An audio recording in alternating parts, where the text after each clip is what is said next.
కనుక respiratory ఇన్ఫెక్షన్స్లో asthma, pneumonia ఇట్లాంటి effect అయ్యే ఛాన్స్ ఉంటుంది. ఎందుకంటే స్మాగ్ అనేది లంగ్స్లో పోవడం వల్ల ఇవన్నీ వస్తాయి అన్నమాట. చిన్నపిల్లల్లో ఇంకా ఇమ్యూనిటీ అనేది చాలా ఇమ్మెచ్యూర్ ఉంటుంది. నియోనెట్ బేబీస్లో చూసుకుంటే అప్పుడప్పుడే వాళ్ళ ఇమ్యూనిటీ సిస్టమ్ చాలా వీక్గా అప్పుడప్పుడే డెవలప్ అవుతుంటుంది. దీనివల్ల కూడా ఇల్నెస్ అనేది డెవలప్ అవుతుంది. హైపోథర్మియా కండిషన్లో కూడా చిన్నపిల్లలు వెళ్ళాక, హైపోథర్మియా అని అంటే మన బాడీ మెటబాలిజం అవ్వాలంటే సర్టన్ టెంపరేచర్ ఉండాలి. ఆ నార్మల్ టెంపరేచర్ కన్నా తక్కువ వెళ్ళడం కండిషన్ హైపోథర్మియా అంటాం. వాళ్ళ టెంపరేచర్ కంట్రోల్ సిస్టమ్ కూడా చిన్నపిల్లలు డెవలప్ అవ్వదు.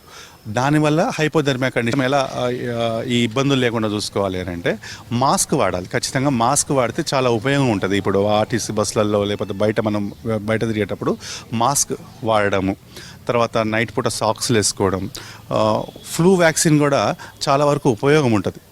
ఇంకా డీహైడ్రేట్ అవుతాం కాబట్టి బాగా వాటర్, ఒక 4 to 5 litres water everyday plus juices అలా హైడ్రేట్ అవ్వడం, దాని తర్వాత మంచి న్యూట్రిషియస్ ఫుడ్ తీసుకోవడం, వీటి వల్ల ఈ పైన చెప్పుకున్నవన్నిటిని మనం ప్రివెంట్ చేసుకోవచ్చు అన్నమాట.